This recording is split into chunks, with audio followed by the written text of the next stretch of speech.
If you like this video or any of the segments we do here, please like, subscribe, and leave a comment. We'd like to hear what your opinions are. So let's jump right in. All right, so possible retro game grading inconsistencies come to light. Wait a second, I'm sorry. You said next up, but what happened with the Grand Theft Auto Definitive Edition? What was going on with that? The story was it was just rated in Korea, Oh, which is a good indicator that it's gonna it's gonna happen. release soon. Yeah, it's gonna Fair release enough. soon. Gotcha. Thank you. I apologize. No, it's fine. So yeah, for those that don't know, WATA, they're a company that grades games. So see here, this box, they do that. They take the game, they put it in the box, and they give it a grade, right? And depending on the grade, that's how much the game is worth.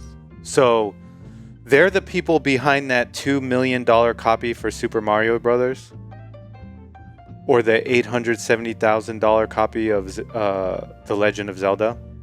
So the issue here is that, so I'm going to read this. Left, a moldy WATA game being sold by Heritage today. No red seal to indicate mold damage.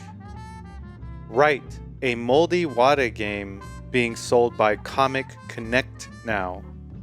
Red seal for mold damage. Does having a deal with WATA have benefits for Heritage? So the allegation here is that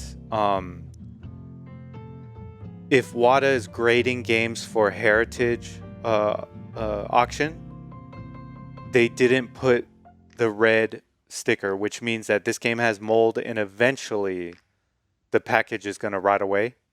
Damn.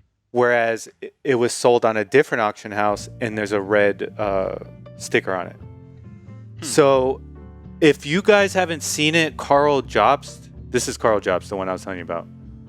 He has a documentary on WATA and Heritage auctions. Go watch it.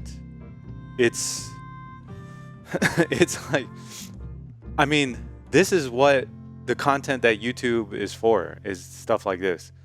So he painted all these parallels between WATA, this auction house, and the CEO and of both companies know each other. And there was even a guy who bought one of the biggest NES gaming collections, I believe. Yes. And he somehow graded them all through WATA, and he sold them all through Heritage, and they all have a special label on them that gives them more value than everything else. So people believe it's a price fixing scheme, and people are also upset because they believe that this is part of the reason why retro gaming prices have been skyrocketing. Well, it's one of the reasons. One of the reasons. It's one of the reasons. Yeah. One of the reasons, and they don't like it because that's an artificial reason that that people are causing. So when's the last time you bought a retro game? I'm looking at my collection right now, trying to see what it was. Like, I can't even think of the last time I bought a retro game. And by retro, I mean like, well, shoot, what's retro to us now?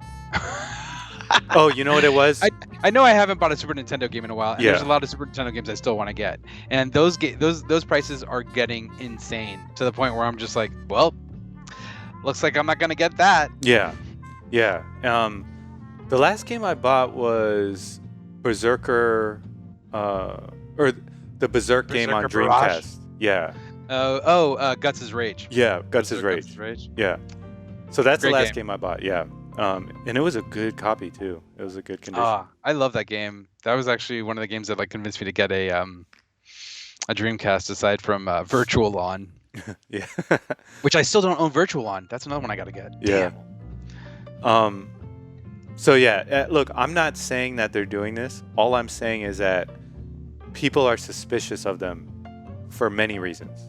Yeah. And you have to look at it as like, when there's money involved, people do shady things. You know what I mean? Well, it's funny because when I saw like what was it, that copy of Mario selling for 2 something mil, I was like, this is a money laundering scheme. Yeah, it's not worth $2 million. And so Carl Jobst, what he says, what the reason why they sell it for that much is because they're trying to establish a high price.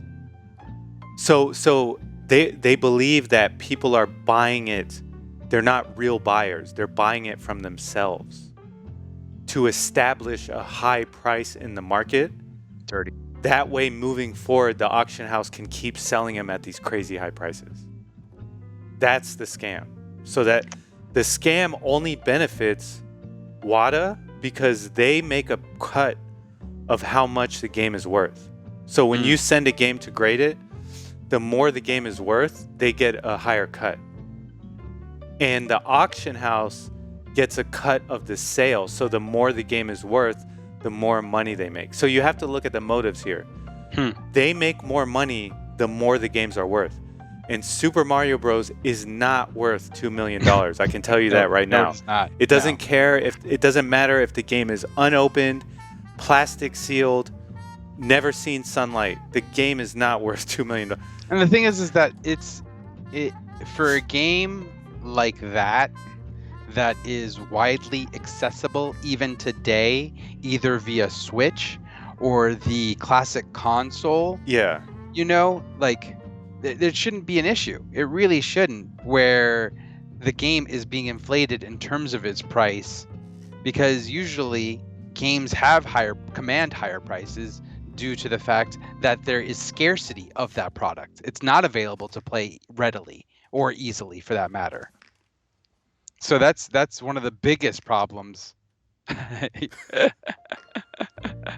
Because I mean, like, look, I was actually, funny enough, I don't like Switch Online. Yeah. I think Switch Online is not a good online service for this day and age. I think Nintendo has severely dropped the ball. Yeah. And the fact that this console has been out since 2017 and they just now released Nintendo 64 and Sega Genesis, and they're asking for more money for it, is a travesty. Yes.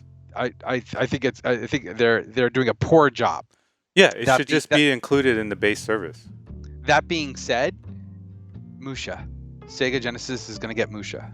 Yeah. That game commands close to, I believe, 1K now on eBay. Yeah. I'm totes happy that I can possibly have the opportunity to play it on current generation hardware. Yeah. That's amazing.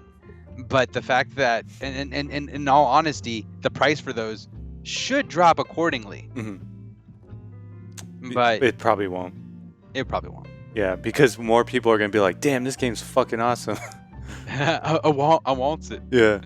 Well, that's the problem with the Super Nintendo games. Like, and this is a side effect of the pandemic, and then also attributing this to the WATA situation, where it's like, hey, look, this game, again, readily available. It was available for the Wii U, for Christ's sakes, and on the Wii. Yeah. On the 3DS, maybe? No, I don't think so. But it's just going up in price. Yep. It's just going up in price for the Super Nintendo copy, and it just makes me wonder what is attributing this, aside from the pandemic and the WATA. What is helping fund this or keep these prices inflated, and will it ever pop? That's a good question. There's a lot of bubbles right now, and we don't know when or if they're gonna pop. So yeah, because these bubbles are so large that I definitely don't want to purchase games in this environment. Now, I know you don't. That being said, the best consoles to collect for right now are current gen consoles, because I've been really working on my PS4 collection and my Switch collection. Those are two great consoles to collect for now, right? So if you miss the train, you can't collect for older games, I would say get a console and get a flash cart and just play them that way. Because it's still going to be true to the original. It's still going to play like the original game, right? Now, moving forward, collect games now. Collect the games now, because kids that are young now, the PlayStation 4 is going to be their Sega Genesis. You know what I mean? The Switch is going to be their Super Nintendo. You know what I mean? So collect those consoles now. Get what you can now, because those games, there's some masterpieces on the PS4 that are, you can buy a brand new copy on eBay and it's like $20. You know what I mean? So I would say focus on the newer consoles now. Get what you want now, then work backwards again, and that's what I'm doing. So yeah. And then for the older consoles, just get a flash card. I mean, flash cards are awesome. You can load all the ROMs on them. They play on original hardware, so you're getting the original experience. So that's going to save you a lot of money. Yeah, some damn good advice. Yep. Hey everyone, thanks for listening to this episode of Games I Speak. If you liked the episode, please like and subscribe, and we'll see you all next time.